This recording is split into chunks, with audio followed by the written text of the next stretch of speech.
ملکی سیاسی تاریخ میں اقتدار یا اپوزیشن کچھ بھی مستقل نہیں، تاہم حکومتوں کی تبدیلی کے ساتھ ساتھ قائد حزب اختلاف کی چھٹی کی روایت مستقل مزاجی سے قائم ہے۔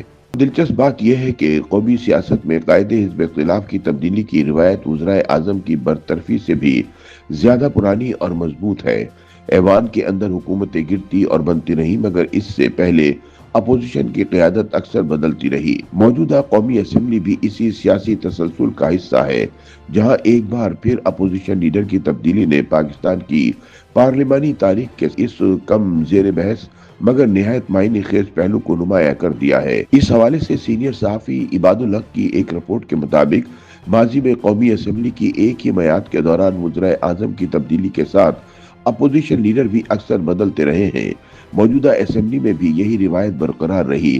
جب محمود خان اچکزئی کو عمر ایوب کی جگہ قائد حزب اختلاف مقرر کیا گیا، کیونکہ عمر ایوب 9 مئی کے مقدمے میں سزا کے بعد قومی اسمبلی کی نشست سے نااہل ہو گئے۔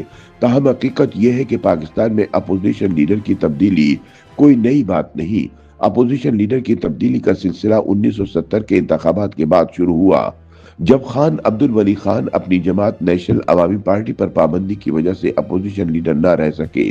اس وقت قومی اسمبلی میں ذوالفقار علی بھٹو وزیر اعظم تھے، جبکہ ولی خان کے پاس اپوزیشن لیڈر کا عہدہ تھا۔ بعد میں یہ منصب سینئر سیاستدان سردار شوکت حیات کے حصے میں آیا، جو قومی اسمبلی کی تحلیل تک یہ ذمہ داریاں ادا کرتے رہے۔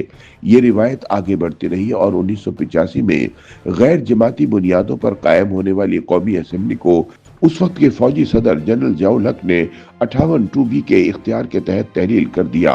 اس دوران وزیر اعظم محمد خان جونیجو کو عہدے سے ہٹا دیا گیا، لیکن اپوزیشن لیڈر کی تبدیلی پہلے ہی ہو چکی تھی۔ محمد خان جونیجو وزیر اعظم منتخب ہوئے تو جنوبی پنجاب کے رکن اسمبلی حاجی سیف اللہ خان کو قائد حزب اختلاف مقرر کیا گیا۔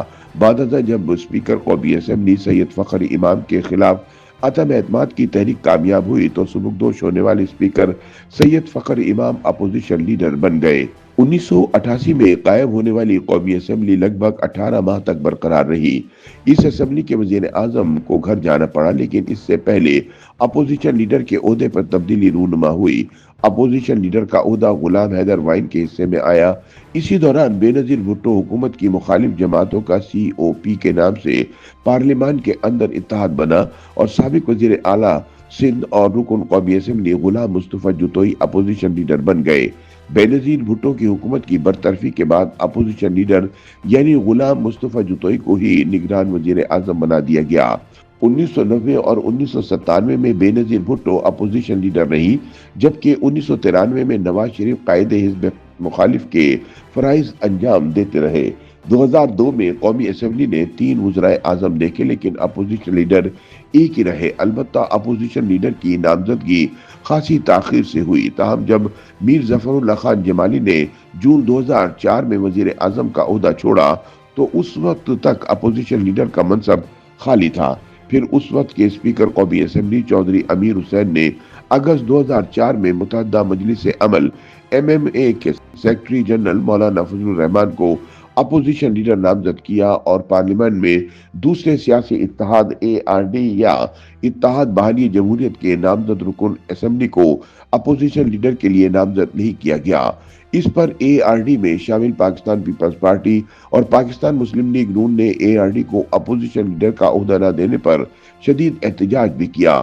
اسپیکر قومی اسمبلی چودھری امیر حسین کا موقف تھا کہ MMA نے 2002 کے انتخابات MMA کے پلیٹ فارم سے لڑا، جبکہ ARD میں شامل جماعتیں اپنے نشان سے انتخابی مارکے میں اتری تھی۔ 2008 کے انتخابات میں PPP نے حکومت بنائی اور دوسری بڑی جماعت مسلم لیگ نون اس کی اتحادی تھی۔ اسی وجہ سے اپوزیشن لیڈر کا عہدہ سابق حکمران جماعت مسلم لیگ قاف کے پاس چلا گیا اور پرویز الہی قائد حزب اختلاف بن گئے۔